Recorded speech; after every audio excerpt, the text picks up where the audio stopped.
And we are recording. So I'm going to start. All right. So I'm going to start off by looking at the theory of distance. What are the sort of the theories underpinning what we're doing? And I'm going to take my earpiece out because I've sort of got a very improvised microphone set up, which unfortunately means that when I need to get up and actually demonstrate something, I can't necessarily hear you. But there we go. Cool. So, just to bust out my trusty saber. So the theory of distance I'm using comes from Alfred Hutton. He talks about it in his later two manuals, The Swordsman and Cold Steel, which are both like primary sources that I use for saber, and also epee and also knife. Hutton's kind of great because he covers all of my favorite weapons. But yeah, so these theories of distance are similar to other theories of distance or measure. In fact, one thing that gets done a lot in the 19th century is that they use the terms distance and measure interchangeably, which means I'm going to do it. I also do a thing where I sometimes refer to distance by sort of what kind of attack it is. So referring to things like extension distance, where you extend, there's a distance that you can extend without moving any other part of your body, or lunge distance, which is the distance at which you can hit someone with a lunge. But yeah, for the most part, I'll try and keep the terms as coherent as possible, except when it's more useful to describe rather than to use a technical term. Anyway, so the first distance, first measure, is what Hutton calls within measure. And this is extension distance. So if I move to here, I am now within measure of the wall. This is the distance at which, when my arm is fully extended, I can hit my target without moving my body or without moving my feet. Just really kind of quick, just the distance at which I can extend. So I sometimes call this extension distance because I'm just extending my arm. This distance is really, really important to be able to observe for multiple reasons.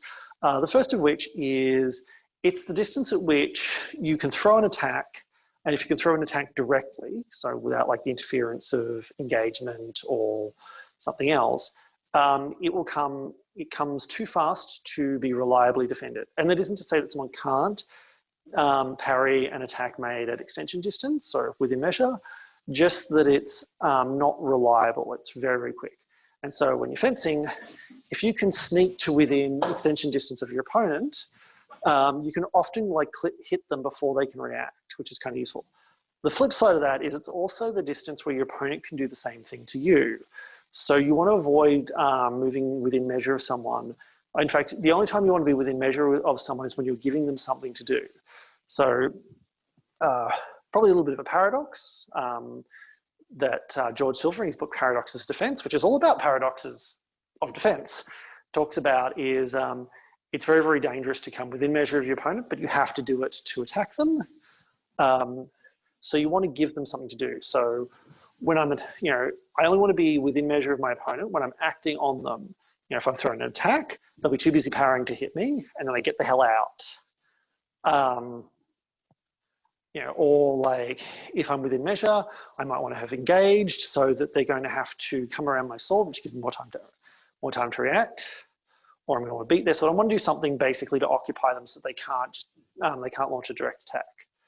The next distance it's important to talk about is perfect measure or lunge distance. So this is a distance at which you fence from, where I attack on my lunge. And this is quite important because this is the point when you come to lunge distance, or you come to perfect measure, this is the point where you know you're in a fight. You can attack your opponent with a single action. You don't have to do something to move closer. So, if I have to do a gathering step like this, bring my feet together and then extend onto a lunge, that's two actions. Whereas if I can just lunge and attack, that is a single action. The reason why you want to fence from perfect measure is it's outside of extension distance, so it's far enough away that you can see attacks coming, but not so far away, not too far away to actually attack. And the advantage of fencing from here is that in order for your opponent to hit you, they have to be more skilled and more clever than you, rather than just faster. And speed is, a product of natural gifts, of physicality, whereas skill is a product of training, forethought, intelligence, like all things that can be developed.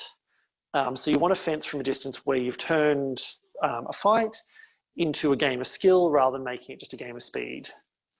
The next distance we're going to talk about is being out of measure. So where I'm so far away from my opponent, which in this case is this wall, that I can't hit them on any single piece of footwork. This is an important distance for two reasons.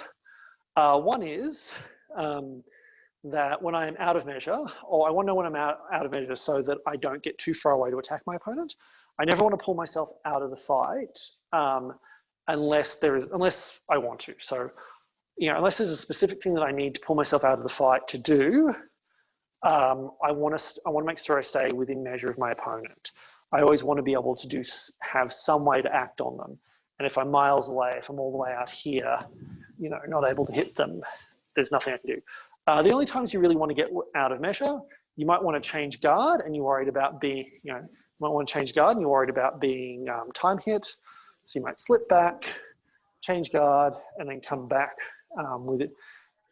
to perfect measure. Sometimes the other time as well is when you're taller than your opponent, and you want to be out of their measure. So you want to actually, you want to basically sit where you can attack them, but they can't attack you. Or actually the inverse of that is very, very annoying because as a tall person, this is something that's done to me, not something I've ever been able to do to anyone. You might actually deliberately come to out of measure for yourself to be at the absolute edge of your opponent's distance, which is a very, very confusing thing to happen to a tall person who's always used to being able to reach their opponents easily. And kind of a really sneaky tactic if you're a lot shorter than your opponent is to sit out of measure, to sit at the edge of their perfect measure, at the end of their attack distance, when at a distance where you can't attack your opponent at all, and just try and draw them out and make them throw really, really committed attacks.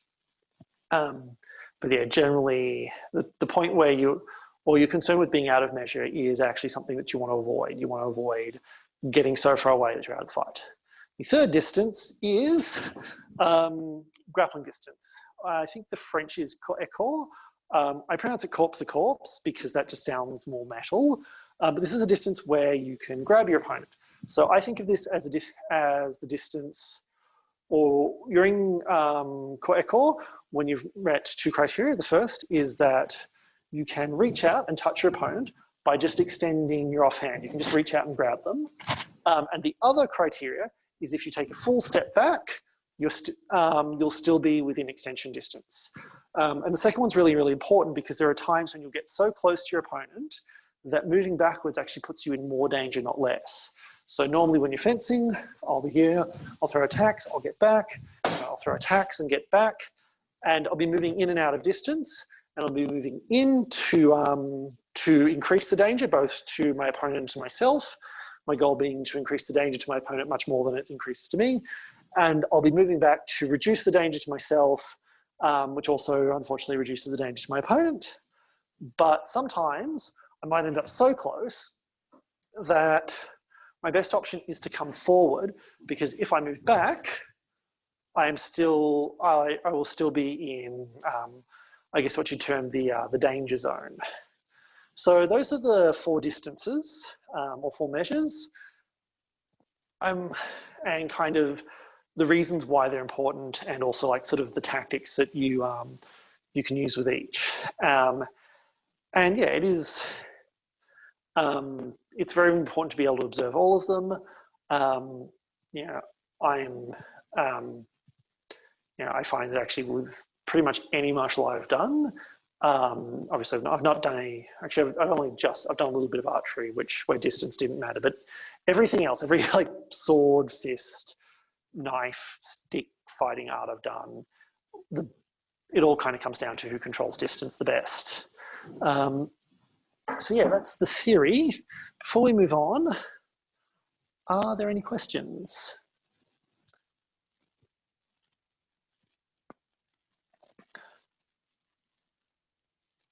All right, that's looking like a no, so I'm just going to pause recording. Oh, sorry, we've got one just before I finish. This wants to know, any ideas with two-handed swords? So with two-handed swords, I'm going to actually grab a two-handed sword to demo this. The distances work exactly the same.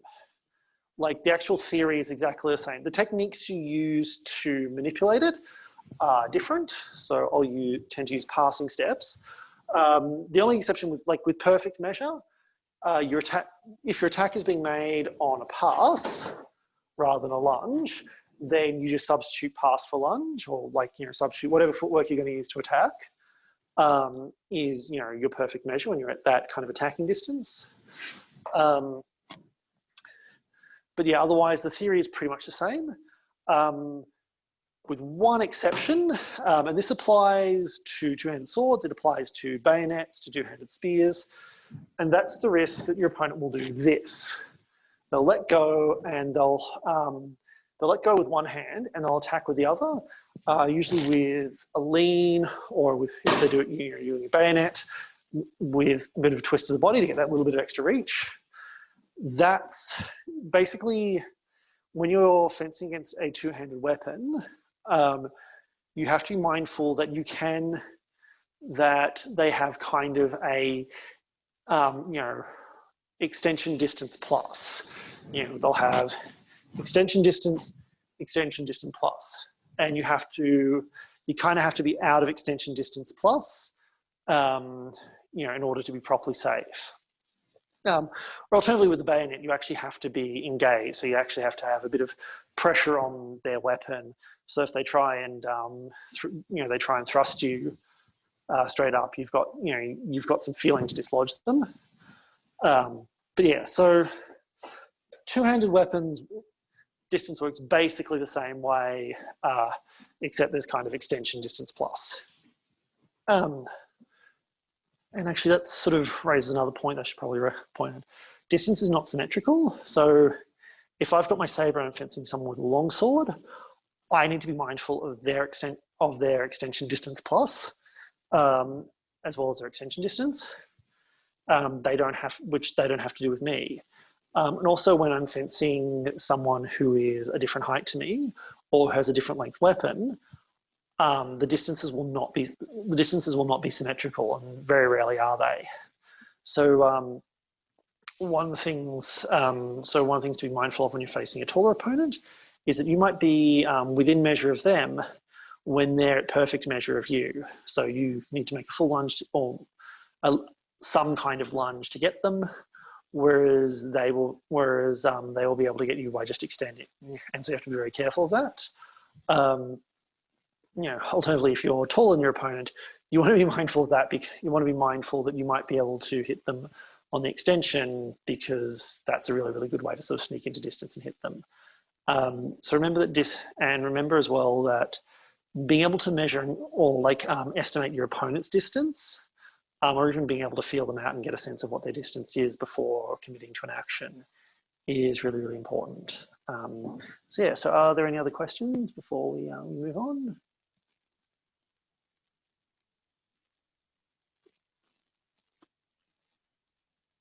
I'll take that. Oh, here we go. Melissa saying thanks. Oh, you're welcome, Melissa. All right, just pause recording.